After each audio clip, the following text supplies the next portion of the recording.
Welcome to my mausoleum. It has been quite some time since I've had visitors, and on All Hallows Eve, no less. Quite surprising indeed. No need to draw a weapon. I mean you no harm. I have existed for 500 years, and I didn't plan on losing that tonight. So sit down. It's been long since I've had somebody to talk to. It reminds me of the last people who came into this mausoleum. They were looters, hooligans that had no idea what they were doing. They tried to steal from me. Didn't like it very much. Then again, there was that one scholar that came in here looking for knowledge. I gave it to him. He was quite fun to talk to. I miss him a lot sometimes.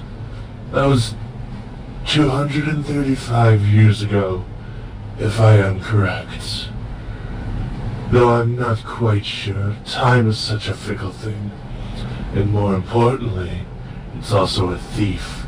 Even for one such as me. But enough of me. What about you? You don't seem to be a bandit or a grave robber, nor are you a scholar or a mage. So what is one such as yourself doing in such a place as this? On a moonlit night such as this? Told to come here on a bet you were?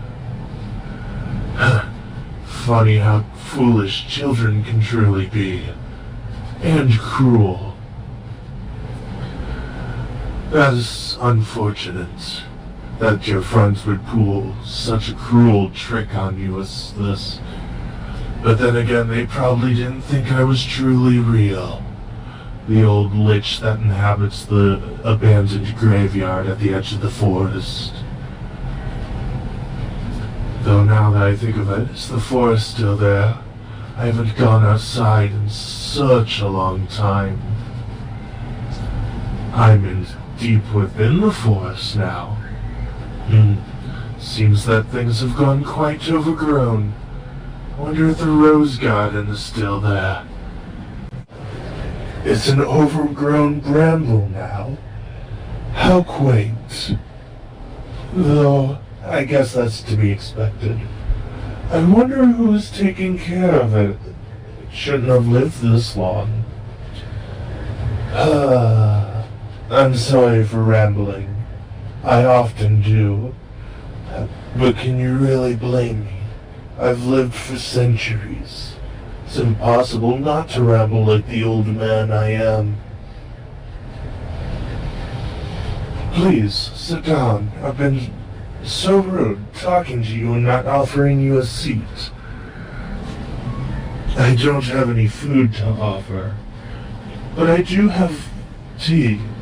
It's one of the few things that I still indulge in, and why my voice isn't as raspy as it could be. Fine Earl Grey does wonders for a dead man's voice. But I have other teas as well. If the Earl Grey does not interest you. I have mint, I have Yorkshire tea, I even have this odd dandelion and thistle tea, which tastes a lot better than it sounds, believe me. How can I taste if I'm a skeleton? It's hard to explain.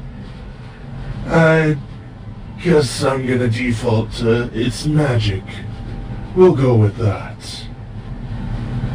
It's interesting nonetheless. 500 years and you're the first person to actually ask that question. Anyway,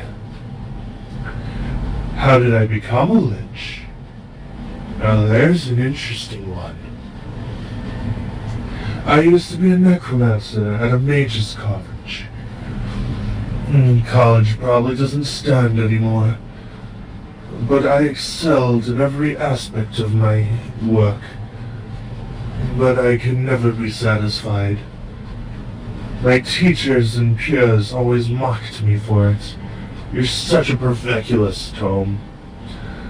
Perfectionist. That's what they called me all the time. No matter what I did, it was never good enough. At least for me. They always begged me to rest or to stop, because I had done good enough. I never thought so.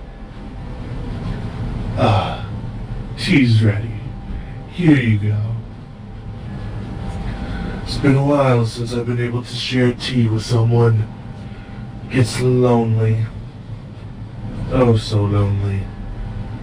The one downside to living forever is you find yourself alone more often than not.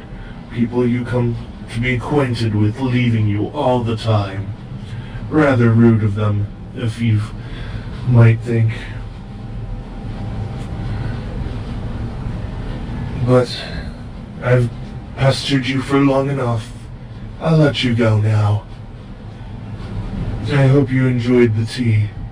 You should get back to your friends. And before you go, take this. It's not much, just a trinket of mine. But it should be proof enough that you stayed in here long enough to win your little bets. Farewell, little child. Maybe one day you could come and hang out with me again. We could have another delightful chat. Until then, Wiedersehen. I'd like to thank everybody for watching the video, and to tell them all that I appreciate them. Also, since it's October 31st, happy Halloween, everyone.